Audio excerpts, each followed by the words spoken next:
Hey guys, welcome back to the channel. So on today's video, we're going to be working on the GX470, but I wanted to make a separate video on going over why you should never use aftermarket axles, especially on your GX470 or your GX460, your 4Runner or your FJ Cruiser, and just any Toyota vehicle in general. You try to stick with your OEM axles as much as possible and try to avoid all these new Chinese axles that probably won't last that long. So on today's video, we'll go over all of that, so stay tuned.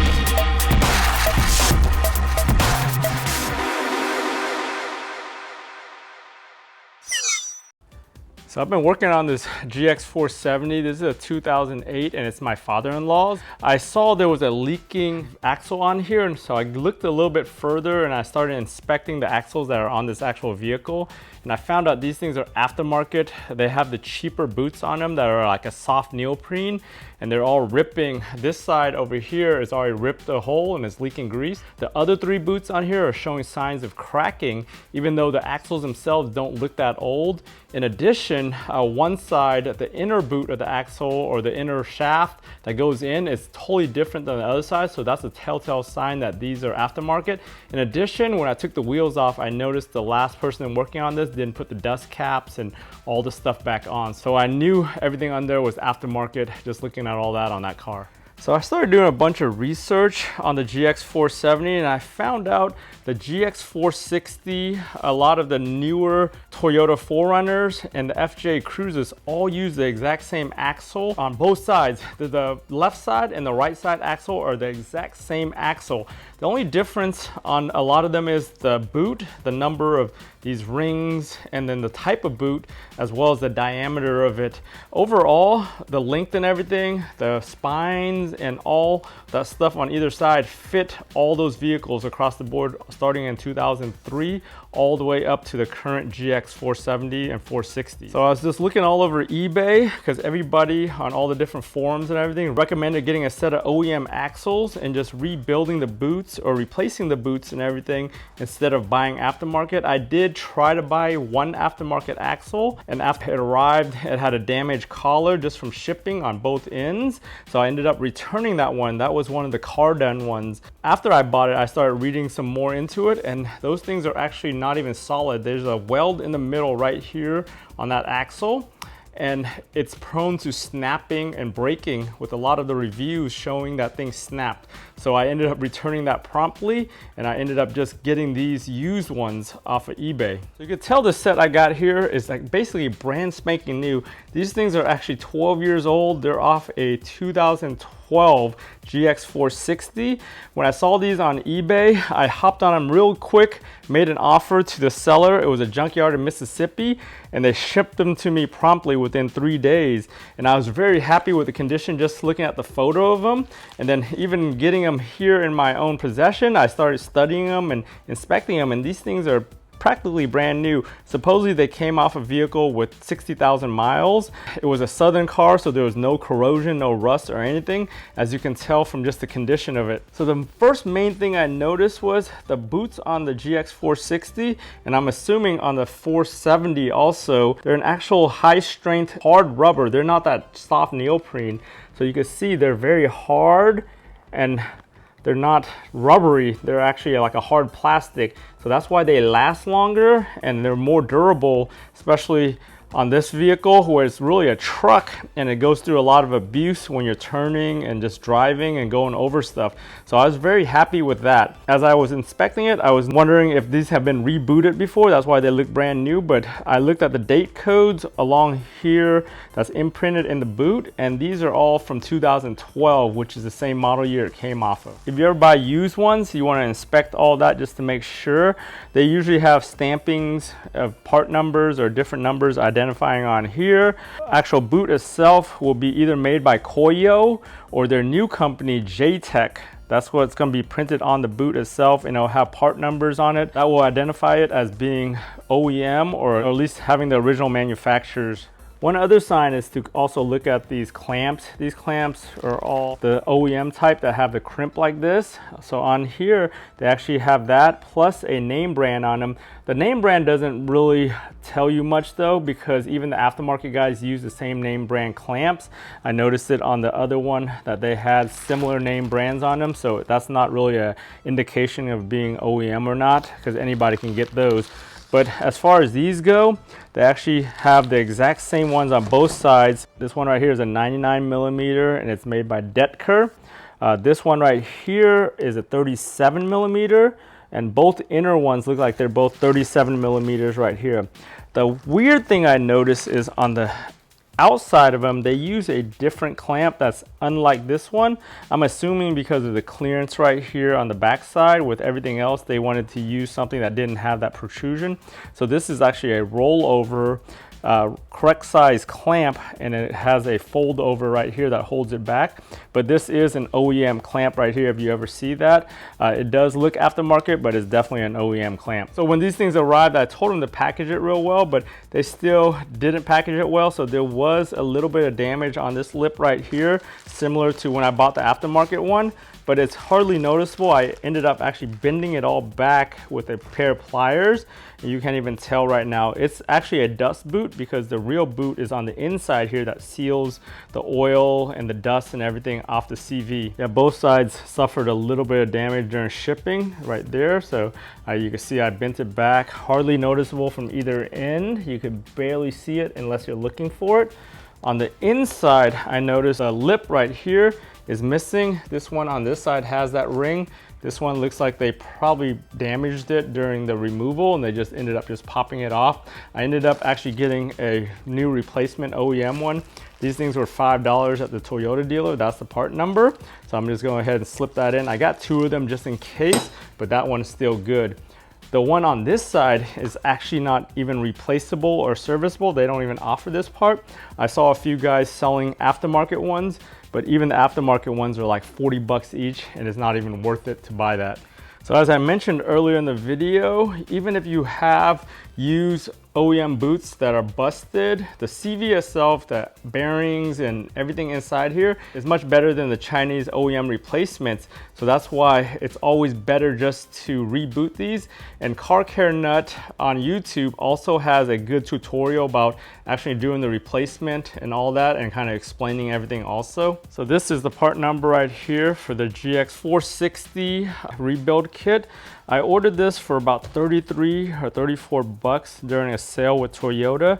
These things usually go for like 40 something dollars without the sale. And if you just walk down to the dealer and try to buy it, it's probably close to 60 bucks. So I always try to order these on these sales from the online dealers for Lexus or Toyota.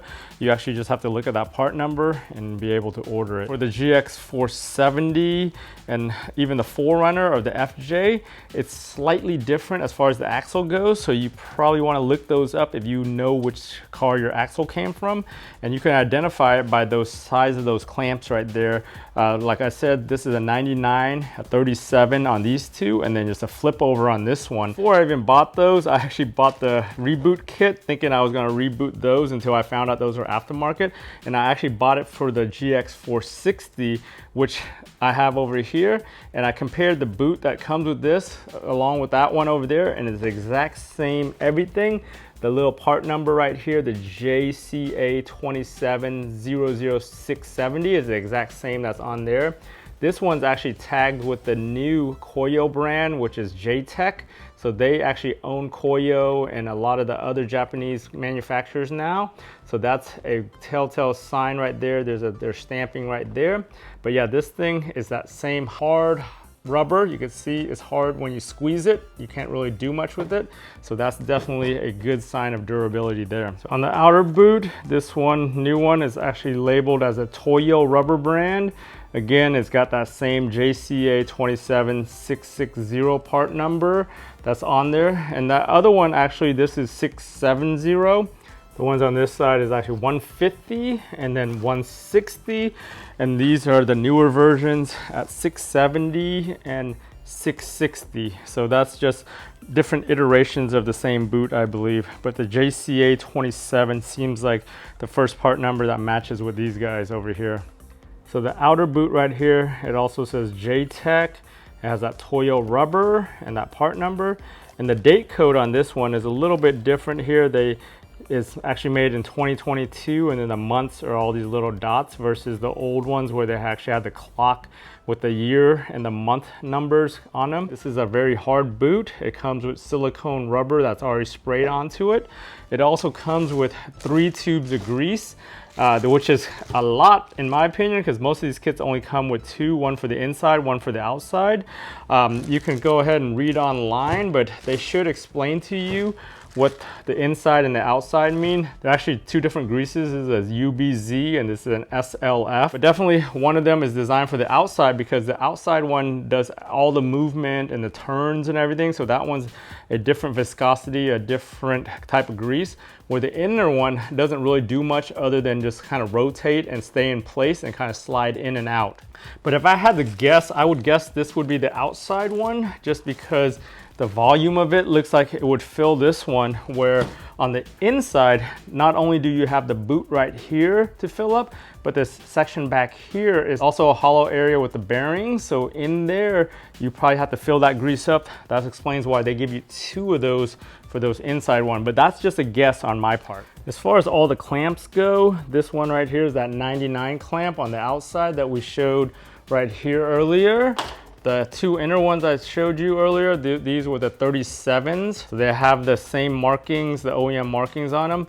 With these things, you're gonna need a special tool to clamp them. It's like a $10 tool on Amazon. I actually already have that because when I did my IS-250 with that aftermarket boot, I got these clamps with it and I wanted to use the OEM one to crimp it down correctly. And then we got that outer boot right here, the one that folds over. So once you get it in there, you basically fold it over once you hit this edge right here, and then you hammer this thing flat to hold it. So it's designed specifically for this diameter and this fitment once you get it onto there. The rest of the stuff that comes with the rebuild kit is the clamp right here. So that's that ring clamp that snaps into your differential right there. And the other one is actually the snap ring. So the snap ring is actually inside of here. When you take this thing out, you actually have to take the 3 bearing tree out, and there's a snap ring that you got to pop off. So this is to replace that snap ring to make sure that you have a new one in there that's going to hold. And since this is a rebuild kit really for just for the boots, they don't really give you any tools to pull this thing out of the gear right here or the bearings right here, because on this side is actually pressed in, and you have to have special tools or a lot of force to force that out and to actually get it back in. So usually if you're getting that route, that's a professional rebuilder that's changing the bearings out and pulling it all apart. If you're just rebooting, we're going to take it apart from this side, slip all the parts in across that way, and then just put it all back together. And if you guys just need brand new axles and you don't want to deal with all these, especially if you have a GX470, the actual GX460 axles brand new from the dealer is a pretty good bargain. I actually saw these during a 25% off sale with free shipping from the Toyota dealers down here in the Southeast for $245. I was tempted to buy 2 of them brand new at that time, but then I decided, once I saw these were basically $120, $125 each off of eBay.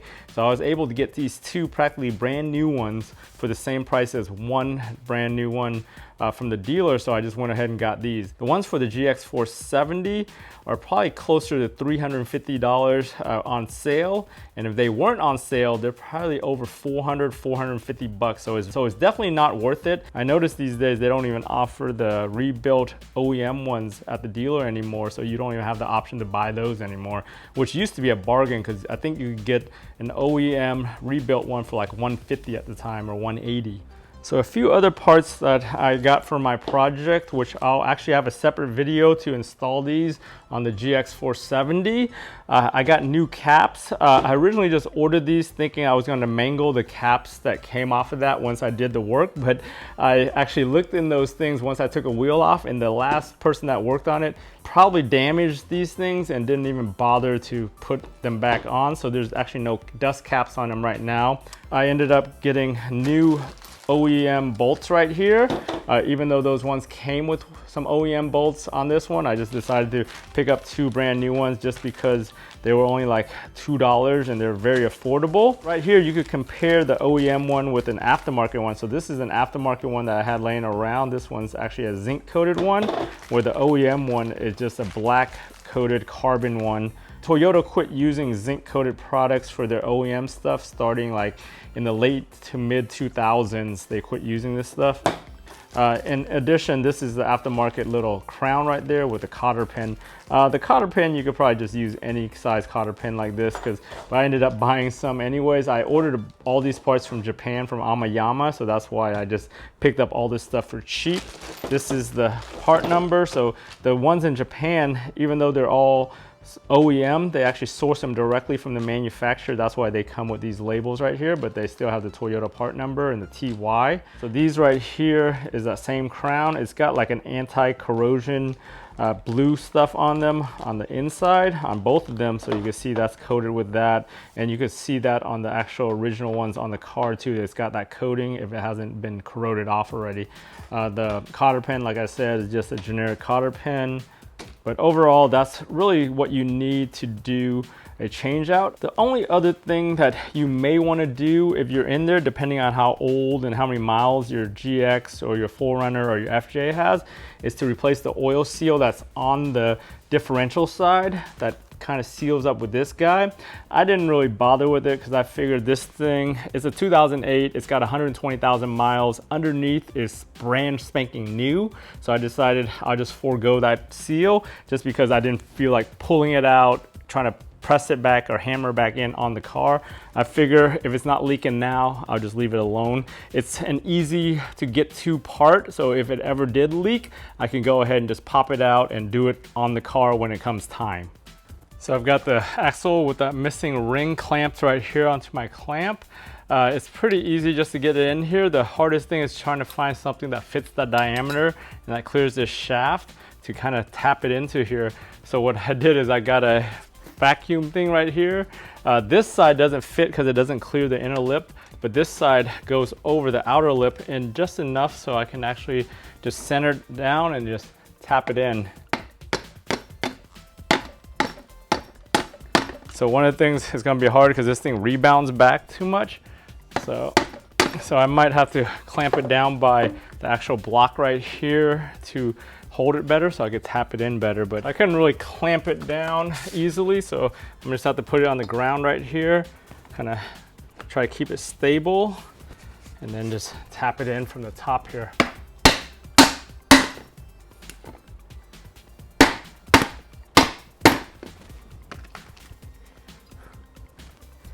But yeah, there it is. It's in there now. Make sure it's flush all the way around and it should be good. All right, I was able to get it flush. You can see right there, matches the one that they didn't take apart. So this one's good. So we'll go ahead and just get these things all ready to put in that car. I'll go ahead and have a separate video for that so you could check out that video, because I didn't want to make a really long video explaining all this. I just wanted to have this kind of explain the axles and what we need to do the axles, and then I'll just do the actual install on a separate video to show you guys how to do that.